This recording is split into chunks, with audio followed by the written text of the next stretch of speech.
some countries are taking radical action by closing borders. Todas las fronteras. To close Europe's external borders. Las fronteras argentinas se han cerrado. Casi todos los vuelos cancelados.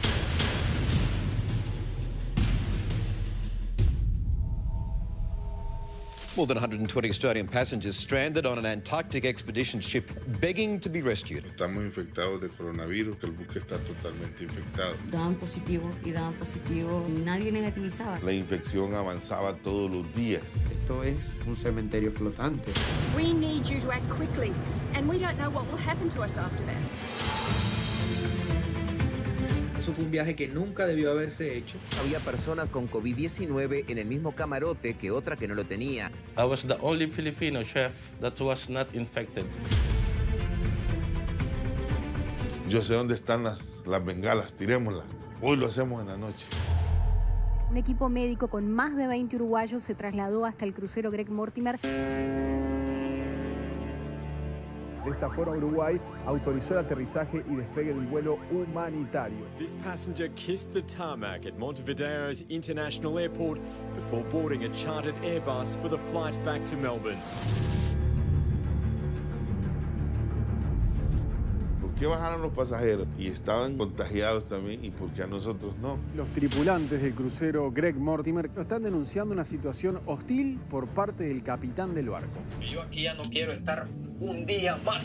¿Tienen miedo de morir? Quería salir, era desesperante. Es que para nosotros esta es una película de terror.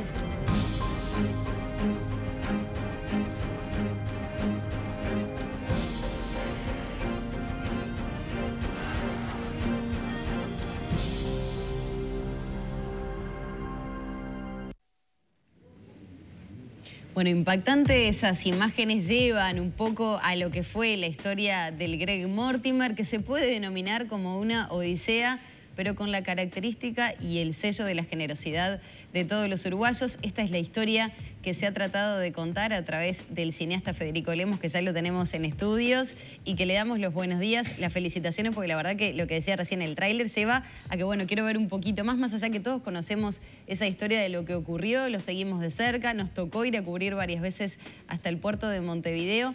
¿Cómo surge esta iniciativa que tiene también un condimento personal, ¿no? Un toque de lo que te ha sucedido a lo largo de esta pandemia? Buenos días. Sí, buenos días, un placer acompañarlas. Sí, sinceramente fue una motivación básicamente personal, si se quiere, lo que me estaba ocurriendo en ese momento, marzo, abril 2020, estaba varado en el exterior, era uno de los tantos uruguayos que habíamos quedado, y bueno, hay personas en el mundo, fueron cientos de miles de personas que quedaron varadas, o estando de vacaciones, o estando trabajando. Me pasó eso en Los Ángeles trabajando. Tenía muchísima incertidumbre, no sabía cuándo podía regresar, tuve que esperar más de un mes y medio para poder obtener un vuelo de repatriación. Y en todo ese momento de angustia y espera y de no saber qué iba a pasar, porque todos estábamos en la misma situación, encerrados, sin tener certeza, hay que hacer un poco de... Parece que hace mucho tiempo que fue, ¿verdad? Y en realidad, pero no hace tanto. No Nos hace queremos tanto. olvidar, creo, de lo que pasó. Y pero sí, era un momento desesperante donde no teníamos información, no sabíamos qué iba a suceder y bueno, estar lejos es muy difícil. En ese momento tomo contacto con esta noticia, como otro montón de noticias que circulaban en el mundo, todas relacionadas al COVID, porque había 2 horas de informativo y no se hablaba de otra cosa que no sea esto.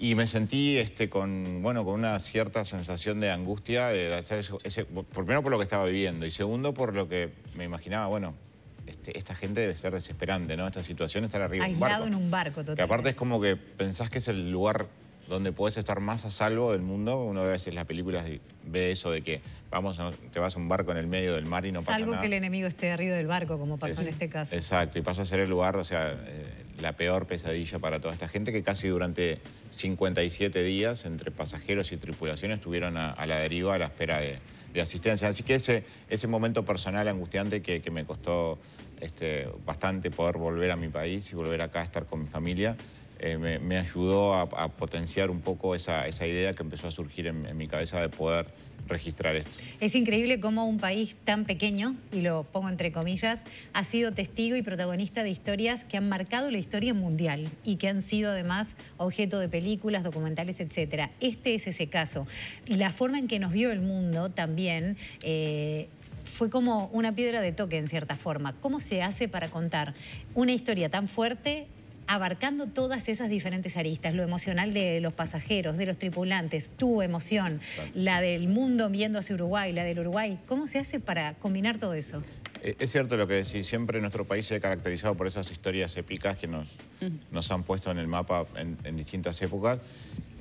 Uruguay además está de moda en el mundo, he estado viajando muchísimo en estos últimos años por trabajo y no es únicamente ahora por el tema del fútbol como lo fue, ¿no? En su momento, en estas últimas épocas, el manejo de la pandemia, bueno, nuestros distintos presidentes con sus distintas formas y el país ha estado y está hoy en boca de la gente. En ese sentido, para mí había siempre, además, tuve como esa responsabilidad como realizador y para mí es como un orgullo, además, siempre contar historias y poner a nuestro país en un lugar, si se quiere, en la lupa, en la órbita del análisis, desde lo cinematográfico, desde las historias. Para mí esta responsabilidad era muy importante porque estaba viendo lo que estaba pasando a nivel mundial y cómo nos estaban viendo nosotros como país, como decís vos, tan pequeño, pero brindándole ayuda a toda esta gente. Había mucha emoción, había muchas historias, había una responsabilidad de contarla. Para mí la responsabilidad mayor era contar algo diferente a lo que ya se había difundido en todos los medios de comunicación. Porque mucha gente me decía, ¿qué vas a contar del Greg Mortimer que ya no se haya visto? Porque sí es casi que un reality a nivel de comunicación, o sea, los medios de prensa, los móviles, se instalaban en el puerto de Montevideo y estaban esperando que desembarcaran de un día para el otro y no sucedía y no sucedía. Entonces la responsabilidad fue manejar las emociones, manejar todo lo que se vivió ahí adentro y tomar la decisión de ir a buscar las historias reales, los protagonistas. No apelar tanto al archivo periodístico, sino ir a buscar el archivo fílmico de los pasajeros y tripulantes dentro del barco e ir a buscar la primera mano las voces de casi las personas que en su totalidad estaban ahí arriba. Estamos hablando de 17 nacionalidades, o sea que hubo que hacer un esfuerzo de producción muy grande para ir a buscar todas esas historias y recopilarlas en este trabajo que pretende hacernos a todos, digamos, un ejercicio de recordar lo que ha pasado hasta ahora en este momento de pandemia y ver qué tipo de país somos a nivel de solidaridad, de trabajo coordinado. Hubo un montón de gente que estuvo detrás de esta asistencia a este buque y es importante rescatarlo y llevarlo al mundo entero. Ahora, es un documental, hay testimonios, hay entrevistas, pero también hay algunos fragmentos de ficción dentro de, o por lo menos de interpretación de situaciones que se generaron. Sí. Siempre hay una variedad infinita de recursos al momento de tomar una decisión en cuanto al camino. Nuestra historia se puede contar de muchísimas formas. El género que a mí me gusta, me fascina, por el cual además he trabajado fuertemente en estos últimos años, es el documental y es ahí donde quería centrar un poco la historia. Básicamente el primer eje temático o la primera columna que apoya a la historia sí son las entrevistas, digamos, relato íntimo de cada uno de estos pasajeros o tripulantes. Luego hay un fuerte trabajo de recopilación de archivo fílmico desde adentro del barco, porque la idea es subir al espectador al barco y que vea de primera mano lo que ahí sucedió. Y también hay un elemento incorporado que es la dramatización, digamos, ¿no? Ficcionar algunas escenas que son importantes, momentos muy álgidos ocurridos dentro del barco, cuando se produjo una especie de motín, el enfrentamiento entre el capitán y el médico, el segundo oficial, los intentos de suicidios. Hubieron muchísimas cosas que la gente no conoce y que es importante llevarlos a... Eso te iba a preguntar justamente en ese buceo, por toda esa información que quizás sale de lo que trascendió masivamente. ¿Qué fueron las cosas que más te sorprendieron? ¿Cuáles fueron las cosas que te llamaron la atención incluso a vos? Bueno, a mí particularmente, cuando vi la cantidad de días que el barco estuvo varado sin poder desembarcar por ejemplo, sus tripulantes, porque los pasajeros desembarcaron en el día 28, pero los tripulantes estuvieron hasta el día 57, casi 2 meses. Y uno recuerda cada vez que está haciendo zapping y se encuentra con la película de los Andes y ve, ¿no? O sea, sin querer comparar, no quiero por favor comparar un hecho con otro, pero y ve la cantidad de días que estuvieron. Yo pensaba en ese momento también, 57 días en alta mar con un buque totalmente infectado y colapsado. Eso ya para mí eso es un tema de muchísima inquietud, digamos, de querer trasladar al espectador, hay como un seguimiento de los días. Y que no había la información que hay hoy. Exacto. En ese momento era todo incierto. Todo incierto. Entonces era importante, y a mí me sorprende el paso de los días, cómo se dio. Me sorprendió muchísimo también las historias relacionadas a los intentos de abandonar el barco, o sea, los intentos de motín, de saltar el barco, de abandonar algunos tripulantes organizados, intentar tomar el barco.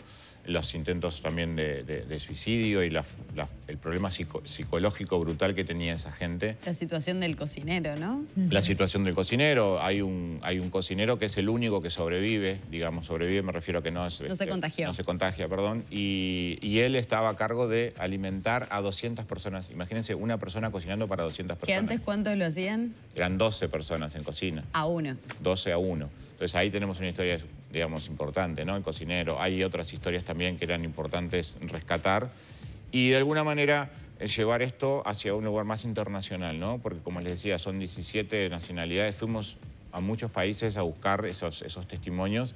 No queríamos quedarnos únicamente con la historia local, sino queríamos ver cómo nos ven desde afuera, cómo nos ven ellos, cómo nos ve la prensa internacional, la familia, desde los pasajeros y los tripulantes, y fundamentalmente cómo están hoy. No nos olvidemos que hay secuelas psicológicas muy importantes en todos ellos. Hay juicios entre la compañía y los pasajeros y la tripulación. Hay un tema legal muy complicado aún. Entonces, todos esos temas también había que hacer un seguimiento. Para saber cómo nos ven, ver el documental, dónde, cómo, cuándo, todos los detalles. Ayer hicimos una premiere hermosa en el Museo de las Migraciones con 700 invitados, una noche mágica. ¿Qué iban a hacer? ¿Cuántos? ¿50?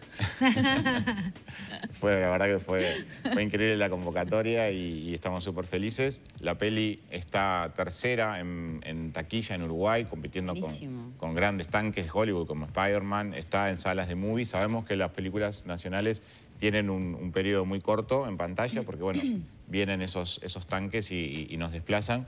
Pero estamos contentos de que esté tercera y la gente la puede ver de acá a fin de año y los primeros días de enero en las salas de Movie Center. Pero también el apoyo yendo a verlas puede hacer la diferencia, así que invitar a que vayan a las salas, que apoyen el cine nacional y que eso también pueda ser una fuerza para que los tanques que esperen un poquito. Sí, no es solo Spider-Man, también hay otras cosas. Exacto. Tal cual. Yo prefiero ver el Greg Mortimer. Toda la vida. Te lo digo, ¿eh?